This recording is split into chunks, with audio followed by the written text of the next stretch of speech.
Good morning, Ian Crouch with your 8:30 Hunter News update. The Hunters' federal Labor MPs will be on hand for a show of strength at Toronto today as efforts to stop funding cuts to the GP after-hours service ramp up. They'll present a petition of more than 10,500 signatures calling on the federal government to restore funding to the service. As it stands, the clinic at the Calvary Mater Hospital is due to close on Christmas Eve, while opening hours at the Belmont, John Hunter and Maitland hospitals are set to be reduced, along with the West Lakes Clinic at Toronto. In 2015, the Hunter Medical Research Institute found the GP after-hours service saved the health system more than $10 million a year. Port Stephens police say they're still trying to identify a man who died at Nelson Bay this week. The man was found unconscious on Wednesday on the bridle track between Nelson Bay Marina and Dutchies Beach, but efforts to revive him were unsuccessful. He's described as being Caucasian, between 35 and 45 years old, with a solid build and dark brown greying hair. He was wearing an Urban Supply black t-shirt, Mossimo black shorts with white trims, grey socks and blue sneakers. We've posted a photo of the shoes on the 2NURFM Hunter News Facebook page. Newcastle Labor say they'll increase spending on street and park trees to $4.5 million if they're re-elected to council in December. There's been some concern about inappropriate species of trees and trees being planted beneath power lines. But Deputy Lord Mayor Declan Clausen says council's committed to listening to the community when it comes to trees. One of the cornerstones of our street tree approach has been working with residents in order to select an appropriate tree species, but also engage them in the tree planting process. And we found that to be really very successful. It's selecting some really healthy trees that will add back to our urban forest and street canopy for many years to come.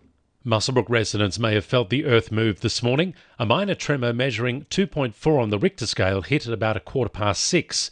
The shallow quake happened just 2 kilometres deep, with the epicentre near the Mount Arthur coal mine southwest of the town. Schools in Lake Macquarie have received rewards in response to their environmentally friendly recycling programs.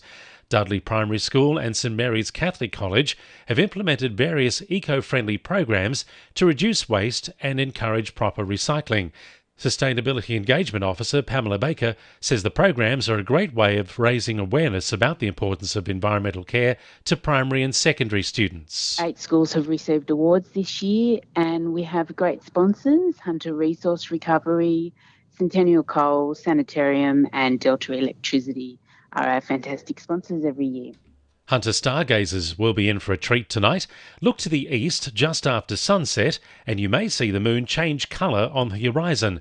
The partial lunar eclipse will be the longest since the 15th century and happens when the full moon is near the furthest point in its orbit this month. 2NURFM Sport. Jets coach Arthur Pappas has revealed midfielder Angus Thurgate could be a future leader at the club and could run out as captain as early as this season.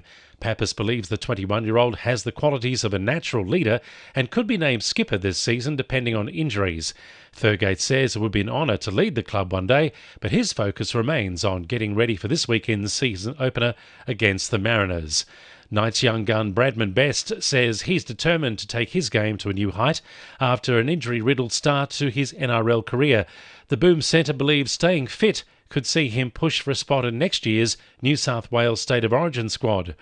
Sawyers Gully harness racing trainer Adam Regari says he's devastated with having to scratch Mr Brazil from the Inter-Dominion Pacing Championships due to illness. The withdrawal sees Louth Park pacer Bright Energy gain a spot after finishing 37th in the standings.